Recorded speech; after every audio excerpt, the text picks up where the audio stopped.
बेटी बचाओ बेटी पढ़ाओ नारा हुआ करता था, अब नया नारा निकलेगा, बेटी से बचाओ। कितने सालों से बरसों से प्रथा चली आ रही थी कि औरतें मार खा रही हैं, मर रही हैं आदमियों की वजह से, और कितना सही था है लड़कों। ये अचानक से किसने स्विच दबा दिया बे? चमाइला अभी अभी फट रही है। सिचुएशन इतना गंदा रहा है लड़कियों के लिए कि अब जब वो नीले ड्रम वाला न्यूज आ रहा है या सोनम रघुवंशी वाला न्यूज आ रहा है तो लड़कियां खुश हो रही हैं, मीम्स बन रहे हैं इन न्यूज के अराउंड। जब भी किसी छेछड़ आदमी का वीडियो देखती हूँ तो उसके कमेंट सेक्शन में ये मिल ही जाता है, ही डिजर्व्स अ ड्रम ट्रीटमेंट। अब तक she deserves a bell treatment सुनने में कितना नॉर्मल लग रहा था बे, तो अब ये ड्रम ट्रीटमेंट लिखने में भी लड़कियों को बुरा नहीं लग रहा है। क्योंकि मैं लड़की हूँ तो मेरे को पता है कि जो लड़कियां खुश हो रही हैं वो किस वजह से खुश हो रही हैं। Finally the danger feels to be coming from both the genders. अब लड़का लड़की दोनों की फट रही है, और तुमको तो पता है ही जब अपने साथ साथ और भी लोगों की लंका लग रही हो तो उतना बुरा नहीं लगता है। नीरज ड्रम वाले केस में सौरभ वाज इनोसेंट और ये सोनम रघुवंशी वाले केस में राजा रघुवंशी वाज इनोसेंट, और दोनों इनोसेंस के साथ जो हुआ वो अब न्यूज है। बट आज हम बात कर रहे हैं सोनम रघुवंशी वाले केस के बारे में। जिन लोगों को भी नहीं पता है, सोनम रघुवंशी दुल्हन है और राजा रघुवंशी दूल्हा थे।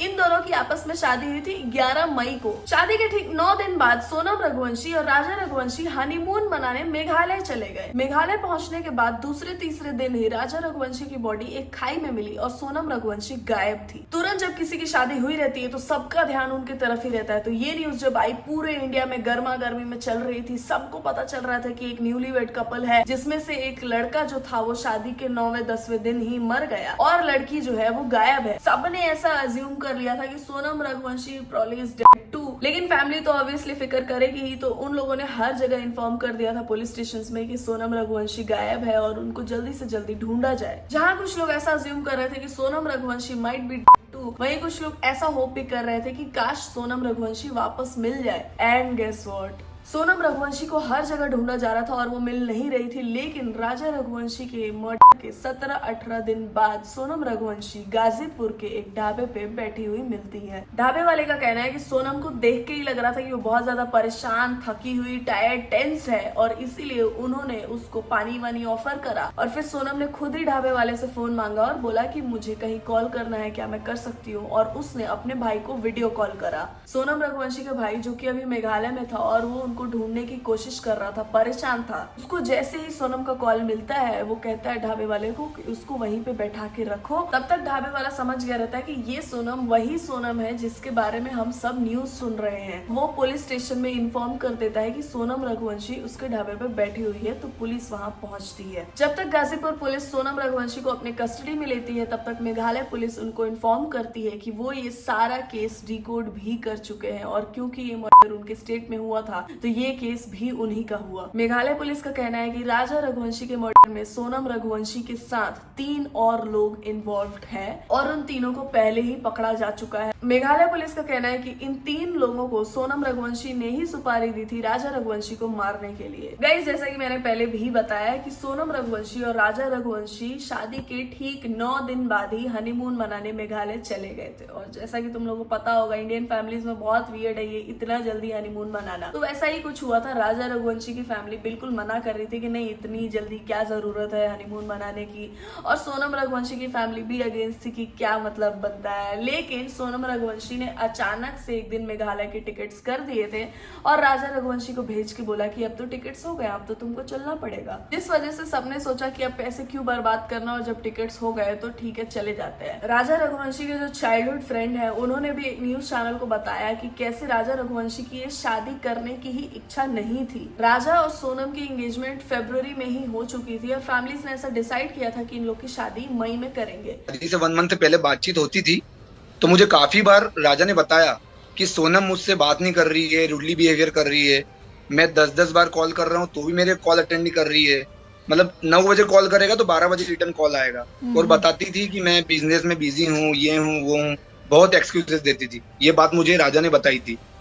और उसकी ये भी इच्छा थी कि यार आकाश क्या करूं, शादी करूं ना करूं। राजा अपने दोस्त को बोला करते थे कि शायद सोनम इंटरेस्टेड नहीं है इस शादी में और शायद हमको ये शादी नहीं करनी चाहिए, लेकिन फिर क्योंकि ये एक अरेंज मैरिज था तो शायद राजा भी अपने फैमिली को मना नहीं कर पाए और ये शादी इवेंचुअली हो गई। अभी राजा और सोनम जब मेघालय गए घूमने के लिए तो वहाँ के कुछ सीसीटीवी फुटेजेस भी बाहर आ रहे हैं और उनका जो वहाँ पे टूर गाइड था उन्होंने भी पुलिस को बताया कि एक दिन उन्होंने राजा रघुवंशी को 3 लोगों के साथ देखा था।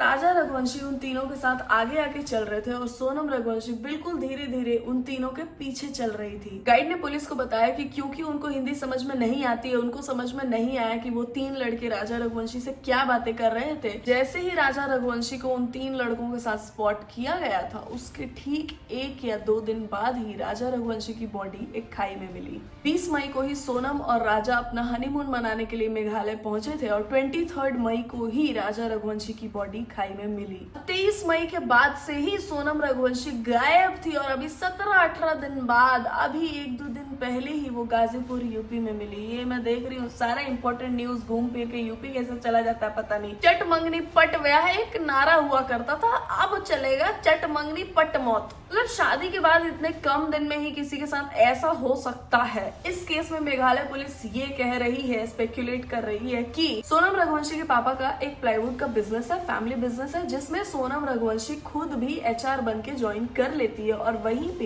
एक और आदमी है राज कुशवाहा जो कि सोनम के पापा के कंपनी में मैनेजर बन के काम कर रहा होता है। अभी ऐसा माना जा रहा है कि सोनम रघुवंशी और राज कुशवाहा एक दूसरे को पसंद किया करते थे क्योंकि सोनम रघुवंशी की शादी एक अरेंज मैरिज थी। हाँ, और एक इम्पोर्टेंट चीज यहाँ पे राजा रघुवंशी के दोस्त ने बताई, सोनम और राजा रघुवंशी की शादी थोड़ा और भी डिले होने वाली थी लेकिन सोनम के पापा ही फोर्स कर रहे थे कि नहीं ये शादी जल्दी होनी चाहिए। कि सिर्फ 2 महीने पहले ही एंगेजमेंट हुई थी और उनके पिताजी बहुत जल्दी कर रहे थे शादी की, कि अभी शादी कर लेते हैं, बाद में मुहूर्त नहीं है, ये नहीं है। ये बात मुझे राजा ने बताई थी। तो देखो ऐसा भी हो सकता है कि सोनम रघुवंशी के पापा को भी पता हो कि सोनम का चक्कर राज कुशवाहा के साथ चल रहा है और वो नहीं चाहते हो कि इन दोनों की शादी हो, इसीलिए वो शायद सोनम की जबरदस्ती राजा रघुवंशी से शादी करवाना चाहते थे। अभी सोनम रघुवंशी की फैमिली ये बोल रही है कि सोनम भी बहुत खुश थी इस शादी से और वो ऐसा सब नहीं कर सकती है राजा रघुवंशी के साथ क्योंकि उसने कभी गुस्सा जाहिर किया ही नहीं कि उसको ये शादी नहीं करनी है। तो या तो सोनम की फैमिली यहाँ पे झूठ बोल रही है या तो सोनम रघुवंशी का माथा इतना ज्यादा फिर गया था कि उसको एक आदमी को मार देना ज्यादा आसान लगा सिर्फ एक ना बोलने से। सिर्फ एक ना बोल सकती थी वो। यार देखो वो ड्रम वाले केस में भी यही हुआ था कि उस लड़की की जबरदस्ती कहीं और शादी करवा दी गई थी और जिसका उससे चक्कर चलता था उसने उसके लिए ये कर दिया। अभी इस वाले केस में भी यही अभी तक फिलहाल जो न्यूज आ रहा है उससे यही लग रहा है लोगों को कि सोनम रघुवंशी ने अपने लवर बॉय के चक्कर में अपने पति को मौत के घाट उतार दिया। जब तुमको शादी ही नहीं करनी थी तो सिर्फ एक ना बोलना था। जब तुम में इतनी हिम्मत है कि तुम किसी को किसी के लिए मार दो तो इतनी हिम्मत भी ला लो कि तुम भाग जाओ घर से। भाई मैं तो कहती हूँ रूट कॉज है ये फैमिली। जो लोग जबरदस्ती किसी की शादी कहीं और करवा देते हैं, तुम लोग सिर्फ एक इंसान का लाइफ नहीं खराब कर रहे हो, तुम लोग एक पूरी फैमिली का लाइफ खराब कर रहे हो। कि वो इंसान किसी घर में जा रहा है, वो वहां पे खुश नहीं है, उन लोगों से प्यार नहीं करता है तो ऑब्वियसली उनको अच्छे से ट्रीट नहीं करेगा वो। तो फैमिली में लड़ाई झगड़े होंगे, टेंशन बढ़ेगा, तो सिर्फ एक इंसान का दिमाग खराब नहीं हो रहा है, सबका हो रहा है। मैं प्रेमानंद महाराज जी को बहुत मानती हूँ, उन्होंने भी बहुत बार कहा है कि अपनी पसंद से ही शादी करो, माँ बाप की सारी बातें मानो, लेकिन माता पिता को इस बात पर दुख पड़े लेकिन आप अपने अनुकूल वर्ग से ही ब्याह कीजिएगा। और उसमें माता पिता का दुख इस समय देखने लायक नहीं है क्योंकि मान लो आपने अपनी जबान बंद रखी और आपके मनोनुकूल बात नहीं पड़ी और आप निर्वाह नहीं किए तो उस परिवार का तो आप उजाड़ कर देंगे ना। क्योंकि आपका मनोनुकूल पति नहीं है तो आपका व्यवहार उसके अनुकूल नहीं तो पूरा परिवार बिगड़ जाएगा ना। तो मुझे लगता है कि थोड़ी देर के लिए अपने माता पिता को दुख हो आप मना कर दें। एक नई फैमिली बनने जा रही है और वो भी तुम किसी और के अरेंज किए हुए चीज से करो, नहीं, बहुत कुछ खराब होगा। प्रेमानंद महाराज जी ने भी बोला है, धीरेन्द्र शास्त्री ने भी बोला है। हमारी जो परंपराएं हैं उन परंपराओं में वर्ण व्यवस्था है, उन वर्ण व्यवस्थाओं में जो वैदिक काल की व्यवस्थाएं, उन वैदिक काल की व्यवस्थाओं से हम छेड़छाड़ नहीं करना चाहते। पर प्रेम हो तो फिर ये नहीं देखना है कि वो है कौन।